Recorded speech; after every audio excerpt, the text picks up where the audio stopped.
How's it going, vaqueros, and welcome to my first episode covering the KV Broadside Shotgun from Season 2 in Modern Warfare 2. I will be covering the shotgun in Warzone 2 at some point soon, so keep an eye out for that, but for now we're going to talk about Modern Warfare 2 multiplayer. So the KV Broadside is the game's first really fast spamming shotgun that we have, because the Expedite is semi-automatic but it shoots very slow, and the KV Broadside throws all that out the window and even has an attachment to increase its rate of fire. So we're going to go over all the damage ranges, all the attachments that help or hurt with range, some good notable attachments, and a class or two to get you guys going. And we're also going to cover the ranges for slugs, explosive slugs, and even dragon's breath. So we got a lot to go over, so let's just go ahead and dive right into it. The first thing I want to do is talk about some of the ranges for the gun and some attachments to help with that. So for the base gun, no attachments at all. The one-shot kill potential this gun has is out to about 3.7 meters. This is the shortest one-shot kill range of all the shotguns, as it should, because this gun shoots incredibly fast, and how fast I'll go over in a second with the rate of fire. But even though it does have a one-shot kill, what's actually kind of crazy with this gun is it has a really good two-shot and three-shot kill range,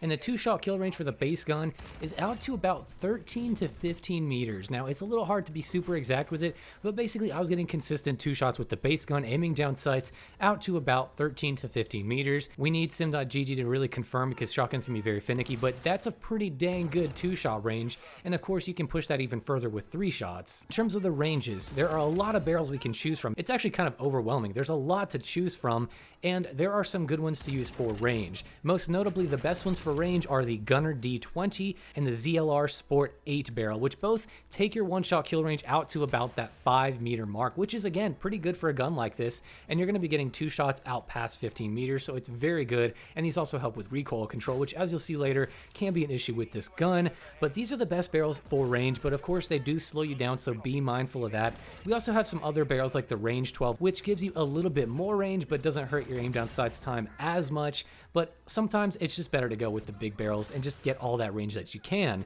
Now, we can also use things like the SA Schwein DX muzzle and the SA MX50, which both do help your range, and they get your one-shot kill out to about 4.1, and when you combine the SA MX50 with something like the Gunner D20, your one-shot is out to about 5.5 meters, and again, you're looking at two-shot kills if you can hit your shots past that 15-meter mark. It's incredibly effective and more than you think at range, so don't be afraid to push the range and really just spam away. Now, in terms of how fast it shoots, it's going to feel very similar to the Origin 12, but one thing that is cool is that with this gun, we have the Dashbolt 60 bolt attachment to increase the rate of fire.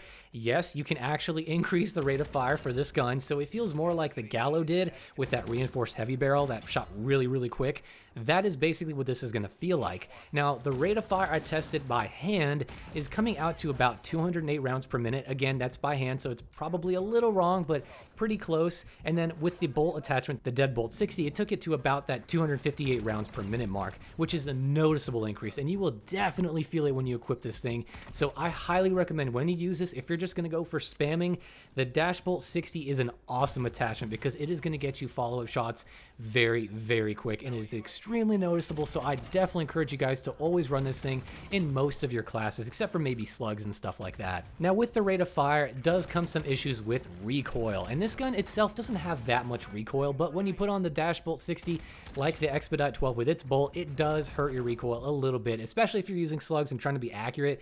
It can kind of hurt the gun. Luckily, we have a lot of attachments to help with that, such as the Gunner barrel. That barrel in itself usually helps enough to kind of get your follow-up shots on target, so I wouldn't really worry about recoil control. If you're just going for overall shotgun action, it's generally not too bad, at least not as bad as you might think. The real problem comes when you're trying to kit it out with like no stock and use a short barrel. That's when things can get a little bit crazy, but we also have a couple attachments to mitigate recoil that we did see that were leaked in private matches, which are the Long Haul 50 and the Wolf Call 300 that are in the muzzle attachments, that both seem to help relatively the same amount. I think that the Long Haul 50 is actually a little bit better for overall recoil management from my own experience, and I'll kind of show you on screen what that looks like with some of these attachments. But overall, if you're just going for a general purpose build and you're not kitting out for speed, the recoil is not going to be too much of an issue for follow-up shots. Like I said, the real problem comes when you're using the really small stock, or rather the VLK stockless attachment, and using a small barrel like the LTC, that's when things can get a little wonky, so just be mindful of that. Now, one of the greatest things about this gun is it has a 25 round drum mag. Yes, 25, just like the Origin 12 from Modern Warfare 2019,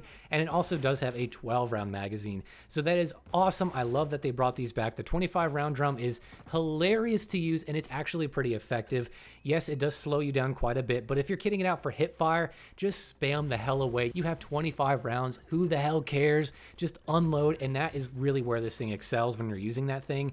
I say in most cases, if you're going for the most overall balanced build, I don't think 25 rounds is necessary, but I can't deny the absolute fun and mayhem and chaos that this thing causes, and it is a lot of fun, and it's probably going to be very, very good in Warzone 2. Of course, we also have access to different ammo types, and the first of which we'll cover is Dragon's Breath. Now, Dragon's Breath, I want to point out, seems to have changed, at least for this gun in particular, overall in Modern Warfare 2, because before this, there really wasn't any burn kills that you would get. It was basically you get the one-shot kill or you don't, but now it is noticeable that you do get very, very consistent burn deaths now, and it's much more than it was before that I've noticed. So we basically have one-shot kills where they die immediately, and then one-shot burn kills, as I'll call them, where you shoot, takes a second, and then they burn to death. Now, this gun has a one-shot kill with Dragon's Breath equipped as an instant one-shot of about 3.5 meters, which is basically equivalent to that of the base gun. It's a little bit shorter, but not by much. But the real kicker here is that you can burn people, as in one-shot burn, out to about 8.9 meters with one shot.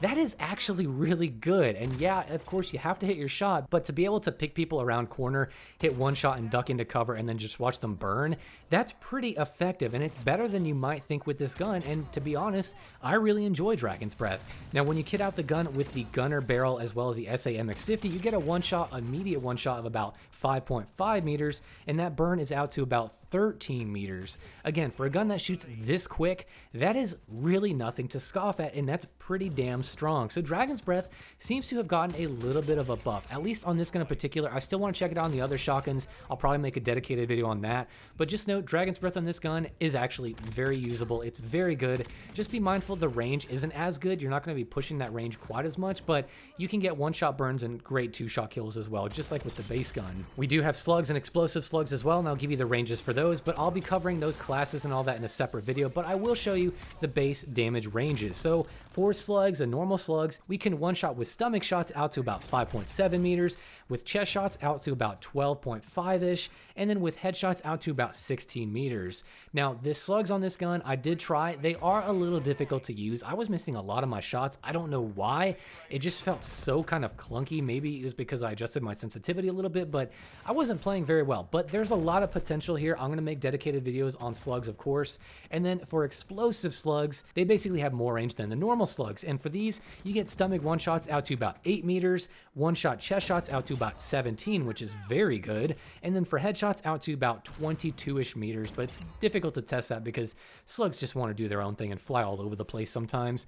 And this gun seems to be a little bit more inaccurate for some reason with slugs. Maybe it's just me, but I felt just based off of feel that they feel kind of wonky.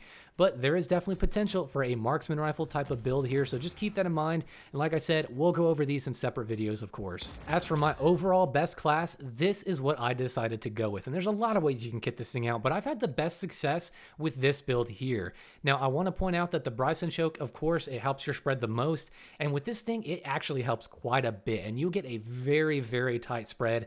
For something like a semi-auto, it's actually kind of crazy how tight it can be when you aim down sights. So this is an awesome attachment to use. And combine that with the Gunner D20 barrel for the most range, and you're going to be actually using this as sort of a kind of a hybrid marksman rifle at close range. I know that sounds ridiculous, but it's just that the 2-shot and 3-shot kills you can get with this thing are so disgusting, and you really don't think you can push the range that much, but you can, and this build is especially great for that. A few other attachments, we're using the VLK 7mW. That's always a good one for me because it helps with aim down sights and sprint out time. Then we're using the stock that is the Marquis R7 stock, which you might recognize from the AK platform, and this one is good because it helps with ADS speed, sprint speed, aiming stability, and it doesn't hurt your recoil a crazy amount like the VLK stockless does. So I often go with this stock for general purpose shotgunning. And then of course we have the Dashbolt 60 to get that incredible rate of fire boost. If you want to say screw it and try out that 25 drum mag, this is a good class for you to try because As you can see, we're not rocking a barrel, we're using the 25 shell drum in place of that. We're still using the choke because the hipfire on this thing can be a little wonky, even with the laser, so I figured that the Broadside choke was the best way to go. And of course, you can swap out that 7 milliwatt for the point G3P, and you can actually tune the lasers now. Just keep that in mind. You can actually tune them for hip spread and things like that. And also with this one, we're going to be hip firing like crazy, so use the VOK stockless. It doesn't matter. We're not going to aim down sights. I mean, we will occasionally, maybe if we're pushing range a lot, but in my opinion, this is just the go balls to the wall rushing and just spam the hell out of the gun, and this is a ton of fun, and it actually works surprisingly well. Oh yeah, before I get into my thoughts on this gun, I wanted to point out you can actually equip a grenade launcher and a underbarrel shotgun on this gun. I have no idea why the hell you would do that because it's already a shotgun, but hey, that's kind of fun to have a shotgun with a grenade launcher, I guess. It's kind of wacky, it's kind of quirky, but it is what it is. I just figured I'd let you guys know. I know about it, it's a thing, but it's not really particularly useful. Now, as for my thoughts overall on this shotgun, I gotta say, it is a solid shotgun. It is a solid addition to the game, and it is easily an A-tier shotgun. It's not quite S-tier because it still has the same inconsistencies as the other ones, and you will get a little bit of hit markers with this thing. I'm not gonna lie, it can be a bit of a hit marker machine at times, especially if you're not aiming down sights, but of course that's why the 25 round drum mag helps. But if you're using that preferred build that I had with the barrel on it and the choke, that can get some really decent 1-shot and 2-shot and even 3-shot kill ranges that you might not expect for a gun of this type with how fast it shoots. And because of how easy it is to use, that you just sort of spam it away, it is a great shotgun. It is top tier. It is very, very good. Do I think it's the best shotgun in the game? I still don't think it is at this moment, but it is easily worth leveling up because of the fact that it is so fun to use and still extremely strong up close, and I highly recommend you guys checking it out because there's a lot to customize on it too. It's a lot of fun. Just check it out, at least for that, and then let me know in the comments below what do you think of the shotgun. And guys, that is just about going to do it for this video. I know we had a ton of stuff to go over. I feel like I'm going to lose my voice just from talking so fast and so much for this video, but it was a lot of fun covering this thing, and it was also extremely difficult because of how sweaty my lobbies were. But let me know in the comments below, what do you think of this shotgun? Have you had time to play with it? Do you think it's better than the Expedite or the Bryson or even the Lockwood? What are your thoughts on this gun overall? What do you think of the 25 round drum mag? And with all that being said, guys, I will see you in the next shotgun video.